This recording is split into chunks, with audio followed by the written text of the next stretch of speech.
After playing Sonic Rush Adventure, I have to say, it's a very fun game. There's a lot of old school side-scrolling goodness with just enough new stuff thrown in to make things feel fresh. It also has a pretty good soundtrack, and it has Blaze. I know most of the new characters in the last 10 years have pretty much sucked, but Blaze the cat is just awesome. I mean, come on. She's a princess from an alternate universe with magic fire abilities. I mean, it's just so original. No, oh fuck it, I still like her. At the very least, she acts like a mature grown person instead of a hyper little kid, so you have to give her that much. But anyway, if you've ever been a fan of the Sonic games and you haven't picked this up, I highly recommend it. However, there are some things here that are pissing me off, so let's just get down to it. First of all, the story. In this game, Sonic and Tails get pulled into Blaze's universe, where they have to retrieve an ancient artifact from an evil pirate, the evil Captain Whisker, to keep him from doing something evil with it. Now, you see how simple and self-contained that is? I mean, that's really all you need to know about the plot, and off you go, start playing. But for some reason, the game is absolutely filled with text. It's actually pretty deceptive how much of it there is. I spent about a third of my time with this game just reading dialogue boxes, and you really only get little tidbits here and there that help advance the story. The rest of it mainly serves to establish the new characters, who are all either too stupid or annoying to deserve this much attention. And while we're on the subject of the new characters, just what the hell is going on here anyway? I mean, why is Captain Whisker essentially a robot pirate version of Eggman? Ignoring the fact that the generic level enemies still consist of robots with animals trapped inside them, why does the main villain have such an uninspired design? I mean, Eggman's been around for almost 20 years now, and here we finally get a new bad guy, in another universe no less, and he still looks like the same guy we've been fighting all along. I mean, that's just fucking lazy.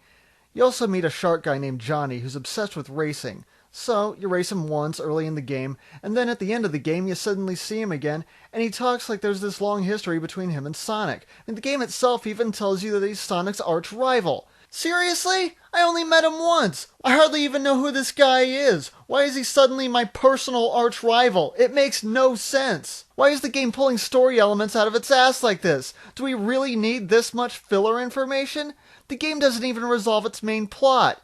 Basically, you beat the bad guy, you get the magical MacGuffin device to keep the world safe, and then the game just ends. The credits start rolling, and Sonic and Tails are still in the other universe. But what really pisses me off more than anything else is, after the credits, you're looking at the ancient artifact you just retrieved, still in Blaze's world, when suddenly Eggman's shadow appears in front of it. And it almost feels like they're intentionally ending it on a cliffhanger to get you psyched up for the inevitable sequel. But that doesn't happen! You're literally just supposed to keep playing so you can fight Eggman and get the real ending. No, seriously, if you go back into the game after that, everyone just talks to you like, wow, that was a great adventure we just went on, now keep doing stuff. Why? Why didn't we get everything resolved before the credits rolled? Why does the story continue after the game is over, and why am I expected to keep playing to find out what happens?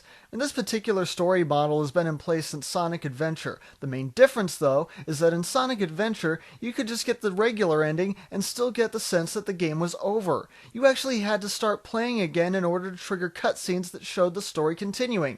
But now, in Sonic Rush Adventure, you get the end credits and the screen that says, "Congratulations, thank you for playing," and it literally just pulls it right out from under you in that same instance and says, "Yeah, we were just messing with you, you really need to keep playing." You know what? Fuck you, game. You just told me I was done. It's one thing to have bonus missions and extra features to add replay value, but not the main story, not when it's so poorly executed.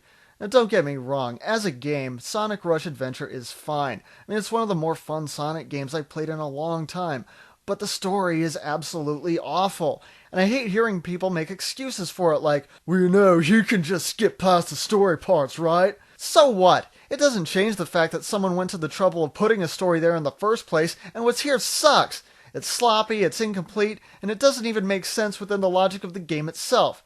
The thing is, I'm really not asking for that much here. I know it's Sonic, I know it's a kid's game, so are the Mario games, and even those have more narrative cohesion than this. Sonic has been around for almost 2 decades now. There is absolutely no reason at this point to have a story that basically adds up to stop the bad guy, go home, and it still somehow manages to be this much of a jumbled mess without even a proper conclusion.